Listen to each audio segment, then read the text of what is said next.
வணக்கம் நேயர்களே, நான் உங்கள் கார்த்திக். நம்முடைய சிறப்பு நேர்காணலில் அரசியல் விமர்சகர் பொன்ராஜ் இணைந்திருக்கிறார். அவரிடம் விரிவாக பேசலாம். வணக்கம் சார். வணக்கம்ப்பா. சார், எடப்பாடி பழனிசாமியால் நீக்கப்பட்ட செங்கோட்டையன் இன்னைக்கு செய்தியாளர்களை சந்திக்கிறாரு. செய்தியாளர் சந்திப்புல பேசும்போது என்ன சொல்றாருன்னா, துரோகிக்கான நோபல் பரிசு கொடுக்கணும்னா அது எடப்பாடி பழனிசாமிக்கு தான் கொடுக்கணும். என்னைய கட்சியில இருந்து நீக்குனதுக்கு எதிராக நான் கோர்ட்ல வழக்கு தொடுப்பேன் அப்படின்னு சொல்லியிருக்கிறாரு. இந்த விஷயத்தை நீங்க எப்படி பாக்குறீங்க? 50 ஆண்டு கால அதிமுக அரசியலில் அனுபவம் பெற்று புரட்சித் தலைவர் எம்ஜிஆர் அவர்களது காலத்திலிருந்து அரசியல் பணியாற்றி எடப்பாடி ஒரு கொலைகேசில் மாட்டினப்ப எடப்பாடி ஆரம்பிப்பு என்று சொல்லி காப்பாற்றி எடப்பாடியை அரசியலில் நிலைபெற செய்த திரு செங்கோட்டையனை இன்றைக்கு அதிமுகவின் தற்காலிக பொதுச் செயலாளர், அதிமுக விதிகளின்படி தேர்ந்தெடுக்கப்படாத ஒரு இல்லீகலா பொதுச் செயலாளர் பதவியை வைத்திருக்கக்கூடிய ஒரு நபர் இன்றைக்கு திரு செங்கோட்டையன் அவர்களை நீக்கி இருக்கிறார் என்றுதான் பார்க்க முடிகிறது. எனவே இது அதிமுகவில் சர்வாதிகாரம் கொடி கட்டி பறக்கிறது. அந்த சர்வாதிகாரியாக அதிமுகவை சசிகலா அவர்களிடமிருந்து ஏலத்தில் எடுத்த திரு எடப்பாடி பழனிசாமி ஒரு கம்பெனியாக, தன் சொந்த கம்பெனியாக மாற்றிக்கொண்டு நடத்தி கொண்டிருக்கிறார். எனவே அவரிடம் ஒரு ஜனநாயகத்தின் மீதான ஒரு நம்பிக்கையோ, ஜனநாயகத்தின் வெளிப்பாட்டுகளையோ, எம்ஜிஆர் ஜெயலலிதா அவர்களது சித்தாந்தங்களையோ, அவர்களது ஆளுமைகளையோ இவர் நடத்துவார், கடைபிடிப்பார் என்று தெரியவில்லை. எதிர்ப்பவர்கள் அனைவரையுமே ஒழித்து கட்டிவிட கூடிய ஒரு சர்வாதிகாரியாக அதிமுகவில் எடப்பாடி பழனிசாமி அவர்கள் உருவாகி இருக்கிறார். எனவே அதிமுக வீழ்ச்சி பாதையில் சென்று கொண்டிருப்பது இதிலிருந்து தெளிவாக தெரிகிறது. ஏற்கனவே 44% வாக்குகளை கொடுத்து சென்றார் செல்வி ஜெயலலிதா அம்மா அவர்கள். ஆனால் அவர்கள் கொடுத்த வாக்கை இழந்து, அவர்கள் கொடுத்த ஆட்சியை இழந்து, அவர்கள் கொடுத்த எம்பிக்களை இழந்து, எம்எல்ஏக்களை இழந்து 44%-இருந்து 20% அதிமுக வாக்குகளை எல்லாம் இழந்து அனைவரையும் நீக்கி இவர் அதிமுகவை எப்படி காப்பார்? எல்லாரையும் நீக்கிவிட்டு இவர் அதிமுகவை எப்படி காப்பார்? தோல்வியை பரிசாக கொடுத்து, தோல்வியை தொடர்ந்து தோல்வியே தனது பரிசாக, தனது உழைப்பாக பெற்றுக் கொண்டிருக்கக்கூடிய திரு எடப்பாடி பழனிசாமி அவர்கள் எப்படி அதிமுகவை கரை சேர்ப்பார்? இந்த கேள்விக்கு பதில் எங்கே இருக்கிறது? திமுகவினுடைய ஆட்சியின் சோதனைகள், திமுகவினுடைய ஆட்சிக்கு எதிராக இருக்கக்கூடிய மக்கள் மனநிலையை மட்டும் வைத்துக்கொண்டு நாம் வெற்றி விடலாம் என்ற கனவு எடப்பாடியை இந்த அளவுக்கு சர்வாதிகார ஆட்டம் போட வைக்கிறது. எனவே திரு செங்கோட்டையன் அவர்களை நீக்கி இருப்பது சட்டப்படி செல்லாது. இவர் தற்காலிக பொதுச்செயலாளர் தானே தவிர, அதுவும் சட்டப்படி இல்லீகலா தேர்ந்தெடுக்கப்பட்ட ஒரு பொதுச்செயலாளர் தானே தவிர இவர் அதிமுகவின் பொதுச்செயலாளர் அல்ல. எனவே இந்த நீக்கம் செல்லாது என்று திரு எடப்பாடி செங்கோட்டையன் வழக்கு தொடுப்பேன் என்று சொல்லியிருக்கிறார். அவரது முயற்சி வெற்றி பெறட்டும், நடக்கட்டும். அவர் சொன்ன ஒரு வார்த்தை 100க்கு 100 உண்மை. துரோகத்திற்கு நோபல் பரிசு கொடுக்க வேண்டும் என்று சொன்னால் அது எடப்பாடிக்குத்தான் கொடுக்க வேண்டும் என்ற உண்மையில நாம் சந்தித்த தலைமுறை தலைவர்களில், அரசியல்வாதிகளில் எடப்பாடி பழனிசாமி அவர்களை போல ஒரு துரோகத்தை நம்பி வந்தவர்களுக்கு, நம்பி பதவியை கொடுத்தவர்களுக்கு துரோகத்தை செய்யக்கூடிய ஒரு மிகப்பெரிய ஒரு ஆளுமை மிக்க தலைவர் தான் திரு எடப்பாடி பழனிசாமி அவர்கள். எனவே அவருக்கு நோபல் பரிசு துரோகத்திற்காக கொடுக்க வேண்டும் என்று சொன்னால் சரியான ஒரு சாட்டை அடியை திரு செங்கோட்டையன் அவர்கள் எடப்பாடி மீது அடித்திருக்கிறார் என்றுதான் இது பொருள்படும். சார், எடப்பாடி பழனிசாமியே எல்லாரும் துரோகி அப்படிங்கிற ஒரு அடைமொழியோட அழைக்கிறாங்க, அவரால் பாதிக்கப்பட்டவங்கலாம். ஆனா அதிமுகவோட பெரும்பாலான முக்கிய நிர்வாகிகள் எல்லாருமே எடப்பாடி பழனிசாமியோட பேச கேட்டுதானே நடக்கிறாங்க. ஈவன் செங்கோட்டையன் நீக்கப்படும் போது கூட ஒரு மூத்த தலைவர்கள் யாருமே எதிர்ப்பு தெரிவிக்கலையே. அதுக்கான காரணம் என்னன்னு நினைக்கிறீங்க? காரணம் என்ன? அதிமுக அமைச்சர்கள் அத்தனை பேரையுமே ஊழல் பண்ண, கொள்ளையடிக்க விட்டவர் திரு எடப்பாடி பழனிசாமி. ஏற்கனவே அடித்த கொள்ளையிலே பாதி பங்கு மேலிடத்திற்கு சென்றது. அதையெல்லாம் நிறுத்தி நீங்கள் எவ்வளவு அடிக்கணுமோ அடித்துக் கொள்ளுங்கள் என்று சொல்லி அவர்கள் எல்லாம் கொள்ளையடிக்க விட்டவர் திரு எடப்பாடி பழனிசாமி. எனவே இன்றைக்கு சிபிஐ மற்றும் என்போர்ஸ்மெண்ட் டைரக்டரேட், அமலாக்கத்துறை, இன்கம் டாக்ஸ் டிபார்ட்மெண்ட்ல ரைடு மூலமாக அவரிடம் மத்திய ஒன்றிய அரசிடம், பாஜக அரசிடம், மோடி, அமித்ஷாவிடம் மாட்டியிருக்கிறது. எனவே எடப்பாடி பழனிசாமி போன்ற ஒரு சிறந்த அடிமை, பிஜேபியினுடைய கையாளாக செயல்படக்கூடிய ஒரு அடிமை. அந்த அடிமைக்கு அடிமைகளாக இந்த அடிமைகள் எல்லாம் சேர்ந்து இருக்காமல் வேற என்ன செய்வார்கள்? எப்படி எதிர்த்து குரல் கொடுப்பார்கள்? வெளியே பேசினால் இவர்கள் எல்லாம் உள்ளே போக வேண்டியது வரும். எனவே அவர்கள் அதிமுக தோற்றாலும் பரவாயில்லை, அதிமுக ஜெயிக்க விட்டாலும் பரவாயில்லை, தாங்கள் தலைமுறைக்கு சொத்து சேர்த்து விட்டோம், தாங்கள் தலைமுறைக்கு தேவையான சொத்துக்களை சேர்த்து விட்டோம், எனவே நாங்கள் எல்லாம் எடப்பாடி பின்னால்தான் நிற்போம் என்று நிற்கிறார்கள். எனவே அவர்களை குற்றம் சொல்லி பிரயோஜனம் இல்லை. ஏன்னா இது ஒரு ஊழல் கூட்டம், சுயநல கும்பல். இந்த சுயநல கும்பல் அல்லது சர்வாதிகாரத்தின் வெறியினால் அனைத்து இந்திய அண்ணா திராவிட முன்னேற்ற கழகம், புரட்சி தலைவர் எம்ஜிஆர் உருவாக்கிய அனைத்து இந்திய அண்ணா திராவிட முன்னேற்ற கழகம், செல்வி ஜெயலலிதா அம்மா அவர்கள் கட்டி காத்து வளர்த்து பன்மடங்கு பெருக்கி அனைத்து இந்திய அண்ணா திராவிட முன்னேற்ற கழகம் இன்றைக்கு திராவிட சித்தாந்தத்தை மனதிலே கொண்டு மாநில சுயாட்சியும் மொழிக் கொள்கையும் இருமொழி இரட்டை குழல் துப்பாக்கி போல் திமுகவும் அதிமுகவும் செயல்படும் என்று சொன்ன எம்ஜிஆர் எங்கே? திராவிட சித்தாந்தம் என்றால் ஆராய்ச்சி செய்யணும், அதை பத்தி எனக்கு என்ன தெரியும் என்று சொன்ன எடப்பாடி எங்கே? இப்படிப்பட்டவரின் கைகளில் அதிமுக சிக்கி இருக்கிறது என்று என்ன நினைத்து வருத்தப்பட வேண்டிய நிலையில் தான் இன்னைக்கு அதிமுக தொண்டர்கள் இருக்கிறார்கள். அனைத்து இந்திய அண்ணா திராவிட முன்னேற்ற கழகம் ஏழை எளிய பாட்டாளி மக்களுக்கான கட்சி, சிறுபான்மையினருக்கான கட்சி, மிகவும் பிற்படுத்தப்பட்ட மக்களுக்கான கட்சி, தாழ்த்தப்பட்ட மக்களுக்கான கட்சி என்ற நிலை மாறி இன்றைக்கு தாழ்த்தப்பட்ட மக்களை தரந்தாழ்ந்து விமர்சனம் செய்யக்கூடியவர்கள் எல்லாம் எடப்பாடியினுடைய சிறந்த ஸ்போக்ஸ் பர்சனாக, அதிகாரப்பூர்வ செய்தி தொடர்பாளராக இன்னைக்கு டிவியிலே தாழ்த்தப்பட்ட மக்களை நசுக்கப்பட்டவர்கள், பிதுக்கப்பட்டவர்கள் என்று சொல்லி ஜாதிய வன்மம் கொண்டு அவமானப்படுத்தி கொண்டிருக்கிறார்கள். இந்த எடப்பாடி பின்னால் இருக்கக்கூடிய RSS அடிமைகள் எடப்பாடியை போற்றி போடுகிறேன் என்ற போர்வையில் 50 ஆண்டு கால அரசியல் வாழ்க்கை கொண்ட திரு செங்கோட்டையன் அவர்களை, எடப்பாடியை கொடக்கேசிலிருந்து தப்பிக்க வைத்த திரு செங்கோட்டையன் அவர்களை இன்றைக்கு உதிர்ந்த மயிருக்கு சமானம், இவர்கள் போவது இறுதி யாத்திரை என்று சொல்ல வைத்திருக்கக்கூடிய துதிவாடிகளை கொண்டவர்களாக திரு எடப்பாடி பழனிசாமி அவர்கள் இன்றைக்கு மக்கள் மத்தியிலே வெட்ட வெளிச்சமாக துரோகத்தினுடைய ஒட்டுமொத்த உருவமாக இன்றைக்கு வெளிப்பட்டு கொண்டிருக்கிறார். எடப்பாடி பழனிசாமி தான் மட்டும் அடிமை அல்ல, ஒட்டுமொத்த அனைத்து இந்திய அண்ணா திராவிட முன்னேற்ற கழகத்தை பிஜேபிக்கு அடிமையாக அடிமை சாசனம் எழுதி கொடுத்து விட்டு இன்றைக்கு அதிமுகவினுடைய அழிவுக்கு முதல் கையெழுத்து போட்டவர் திரு எடப்பாடி பழனிசாமி. தொடர்ந்து இது போல நடத்துவார். ஒற்றுமைக்கும் ஒருமைப்பாட்டிற்கும் ஒருங்கிணைந்து செயல்பட வேண்டிய எண்ணத்திற்கும் விரோதியாக இன்றைக்கு எடப்பாடி பழனிசாமி இருந்து கொண்டிருக்கிறார். எனவே எடப்பாடி பழனிசாமி அவர்களுக்கு அதிமுக மீண்டும் ஆட்சிக்கு வர வேண்டும் என்ற ஒரு சிறு துளி எண்ணம் கூட கிடையாது. தான் எப்பொழுதும் எதிர்கட்சி தலைவராக இருந்தால் போதும், தனக்குரிய ரஜகத துரகாதிபதிகளை மோடிக்கும் அமித்ஷாவுக்கும் சேவை செய்வதன் மூலம் நமக்கு Z+ செக்யூரிட்டி கிடைக்கும், நம்ம எப்பொழுதுமே முன்னாள் முதலமைச்சர் என்ற போர்வையில் வலம் வரலாம். ஆனால் கூட இருக்கக்கூடிய அமைச்சர்கள் சொத்து சேர்த்ததோடு அவர்களது கடமை முடிந்தது, இனிமேல் கனவில் கூட அவர்கள் திரும்பவும் ஆட்சிக்கு வர முடியும் என்ற நம்பிக்கை அவர்களுக்கு இல்லை. எனவே அதன் காரணமாக இவர்கள் அதிமுக என்ற புரட்சித் தலைவர் எம்ஜிஆர் கட்சியை இன்றைக்கு சசிகலா அவர்களிடமிருந்து ஏலம் எடுத்து இன்றைக்கு அதிமுகவை கம்பெனியாக நடத்தி கொண்டிருக்கிறார். இந்த கம்பெனி ஒரு ஜாதி வெறி கம்பெனி, இந்த கம்பெனி ஒரு மக்கள் விரோத கம்பெனி, இந்த கம்பெனி ஊழலின் ஊற்றுக்கண். இந்த கம்பெனியை ஒழித்தால்தான் அதிமுக மீண்டும் வர வேண்டும் என்று சொன்னால் எடப்பாடி பழனிசாமியும் எடப்பாடியின் பின்னால் துதிபாட்டி கொண்டிருக்கக்கூடிய ஊழல் பெருச்சாளிகளான அதிமுக அமைச்சர்களும் RSS பிஜேபியினுடைய அடியாள்களும் இந்த 2026 தேர்தலில் தோற்கடிக்கப்பட்டால் மட்டுமே அதிமுகவை காப்பாற்ற முடியும், அதிமுகவை மீண்டும் இடிச்சு செய்ய முடியும்.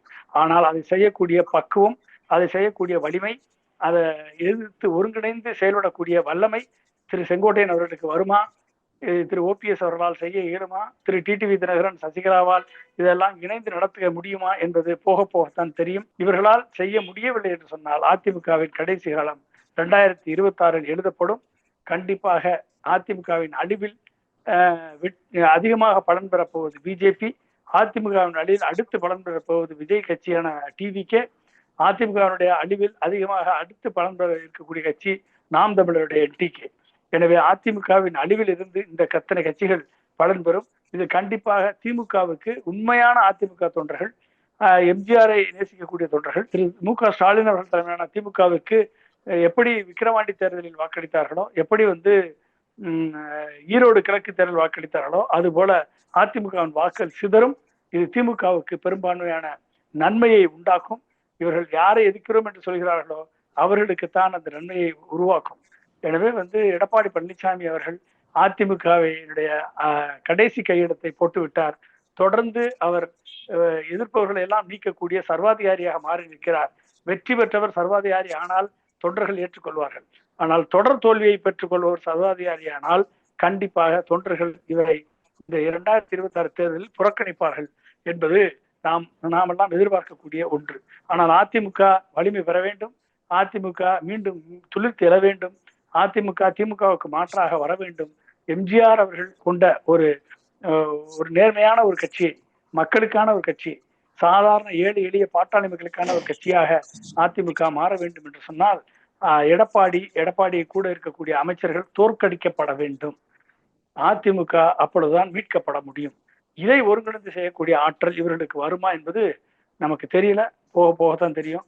பிஜேபியையும் திமுகவையும் எடப்பாடியையும் எதிர்த்து அரசியல் நடத்தக்கூடிய வல்லமை அதிமுகவில் ஒருத்தருக்கு இருக்கிறதா என்று கேட்டால் இப்பொழுது இல்லை என்றுதான் எனக்கு தோன்றுகிறது. இவர்கள் ஒன்றாக சேர்ந்து எதிர்த்தால் கண்டிப்பாக இவர்களுக்கு எதிர்காலம் இருக்கிறது. ஒன்றாக சேராமல் இப்படி தனித்தனியாக இருந்தால் கண்டிப்பாக இவர்களுக்கு எதிர்காலம் இல்லை என்பது போக போக தெரியும்.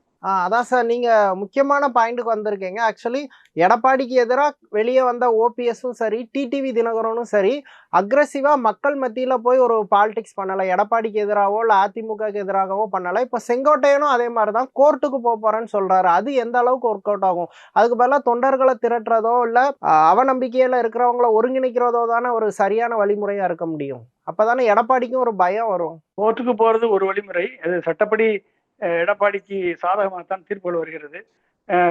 அதாவது பைலாப்படிதான் ஒரு அரசியல் கட்சி நடத்தப்பட வேண்டும்.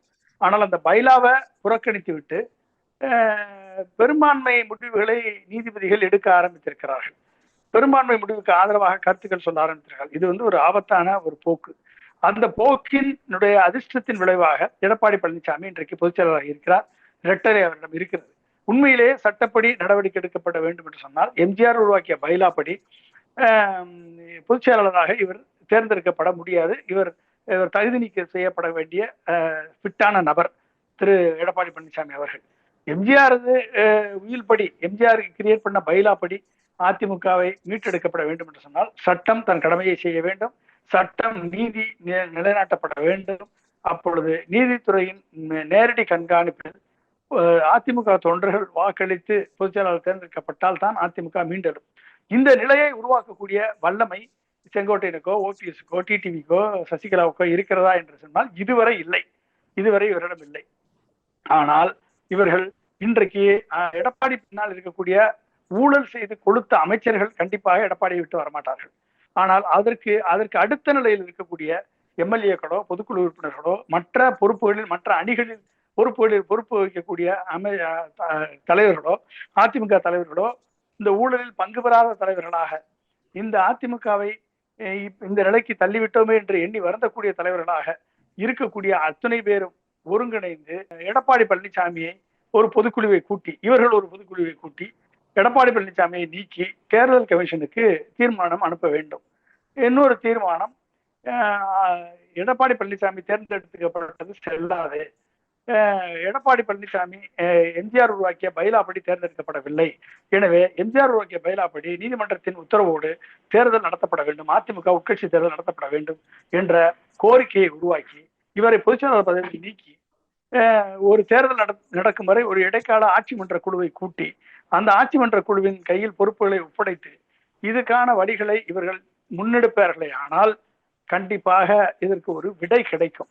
இன்றைக்கு வாக்குகள் அதிமுகவின் மீது நம்பிக்கை இழந்த மக்கள், திமுகவின் ஆட்சியின் மீது வெறுப்பாக இருக்கக்கூடிய மக்கள், திமுகவின் ஆட்சியை எதிர்க்கக்கூடிய மக்கள், இன்றைக்கு பிஜேபி ஆட்சியை எதிர்க்கக்கூடிய மக்கள் இன்றைக்கு யாருக்கு ஓட்டு போடுவார்கள்? அந்த ஓட்டு எல்லாம் எங்க போகும்? அதிமுக வருமா? எடப்பாடி பழனிசாமியை நம்பி வருமா? தோல்வியை தனதாக்கி கொண்டிருக்கக்கூடிய எடப்பாடி பழனிசாமியை நம்பி எப்படி வரும்? அந்த வாக்குகள் டிவிகே கட்சிக்கும் நாம் தமிழர் கட்சிக்கும் செல்லும். எனவே இந்த வாக்குகளை இவர்கள் பிஜேபியை எதிர்க்கக்கூடிய வாக்குகளாக இருந்தாலும் சரி, அதிமுக எதிர்க்கக்கூடிய வாக்குகள் இருந்தாலும் சரி, இவர்கள் ஒரு யுனைடெட் ஃப்ரண்ட்டை உருவாக்கணும். அதிமுகவிலிருந்து நீக்கப்பட்ட தலைவர்கள் அனைவரும் ஒருங்கிணைந்து எடப்பாடி பழனிசாமி எங்கெல்லாம் வேட்பாளர் இருக்கிறாரோ அங்கெல்லாம் வேட்பாளரை நிறுத்தி இவர்கள் அதிமுகவினுடைய வாக்குகளை மற்ற கட்சிகளுக்கு பிரித்து செல்வதை தடுத்து இவர்கள் அதை பெற்றார்கள் என்று சொன்னால் கண்டிப்பாக அப்பொழுதுதான் இவர்களுக்கு மதிப்பு வரும். இவர்கள் களத்திலே நின்று போராடி வெற்றி பெற்றார்கள் என்ற ஒரு நிலையும் வரும். அதை விடுத்து இவர்கள் பிஜேபியை நம்பி, பிஜேபி நமக்கு அதிமுகவை கொடுத்து விடும், பிஜேபி ரெட்டலையை வாங்கி கொடுத்து விடும், பிஜேபி நம்மை பொதுச்செயலாளர் ஆக்கிவிடும் என்று செங்கோட்டையனோ இல்ல ஓபிஎஸ்ஓ டிடிவியோ நம்பினார் என்றால், சசிகலாவோ நம்பினார்கள் என்றால், எப்படி பிஜேபி யார் பக்கம் செல்வாக்கு இருக்கிறதோ அந்த பக்கம்தான் சாயும். யாரிடம் மக்கள் செல்வாக்கு இருக்கிறதோ அவர்களுக்கு தான் பார்க்கும். அண்ணாமலையே தூக்கி எறிந்தவர்கள் பிஜேபி கட்சியினர், அண்ணாமலையே பதவி இல்லாமல் ஆக்கியவர்கள் பிஜேபி கட்சியினர். எனவே அவர்களுக்கு பொறுத்தவரை ஸ்ட்ரென்த் ரெஸ்பெக்ட் ஸ்ட்ரென்த், யாரிடம் வலிமை இருக்கிறதோ அங்குதான் அவர்கள். ஏனென்றால் 20% வாக்குகளோடு எடப்பாடி இன்று போய் எடப்பாடி தக்க வைத்திருக்கிறார், இவருடைய ஆதரவு இருக்கும்.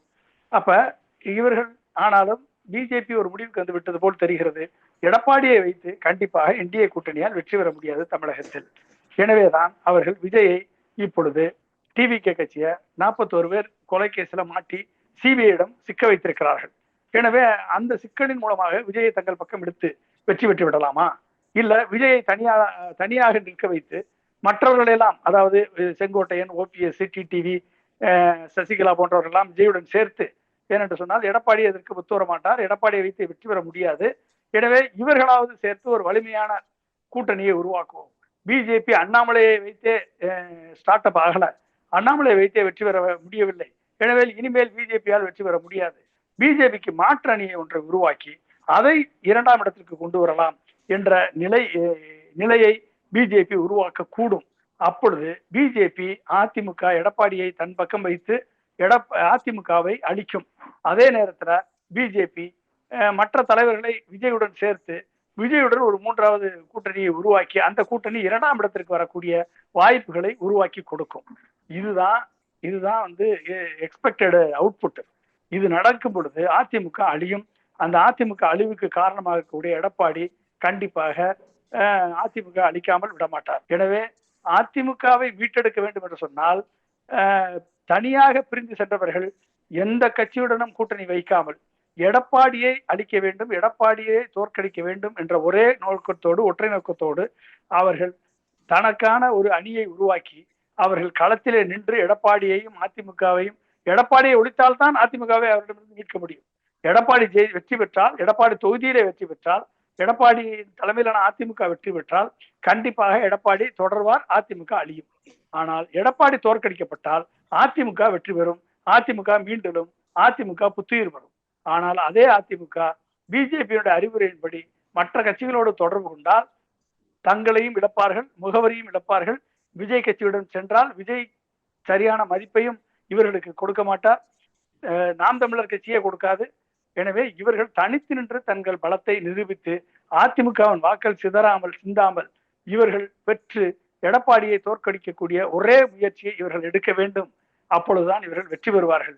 அந்த முயற்சி தான் எம்ஜிஆர் கனவு கண்ட எம்ஜிஆர் ஆட்சியை மீண்டும் கொண்டு வரும், ஜெயலலிதாவின் ஆட்சியை மீண்டும் கொண்டு வரும், ஊழலற்ற நேர்மையான ஆட்சியை கொண்டு வர வேண்டும். என்றால் எடப்பாடி தோற்கடிக்கப்பட வேண்டும். எடப்பாடியும் எடப்பாடியை குற்றியிருக்கக்கூடிய அமைச்சர்களும் ஊழல் பெருச்சாளிகள், ஊழலிலே திளைத்தவர்கள். இவர்கள் ஊழலுக்கும் அதிகாரத்திற்கும் ஆணவத்திற்கும் சர்வாதிகாரத்திற்கும் ஜாதிய வெறிபிடித்த தன்மைக்கும் இவர்கள் பெயர் பெற்றவர்கள். எனவே இவர்களை தொடர்ந்து பதவியில் அமர்த்த வேண்டிய சூழல் ஏற்பட்டால் அது அதிமுகவின் அழிவுக்கு தான் வகுக்கும். பொதுமக்கள் இதற்கு ஆதரவாக இருக்க மாட்டார்கள். ஓகே சார், பல்வேறு விஷயங்கள் குறித்து விரிவாக பேசுனீங்க. ரொம்ப நன்றி. மிக்க நன்றி. தேங்க்யூ.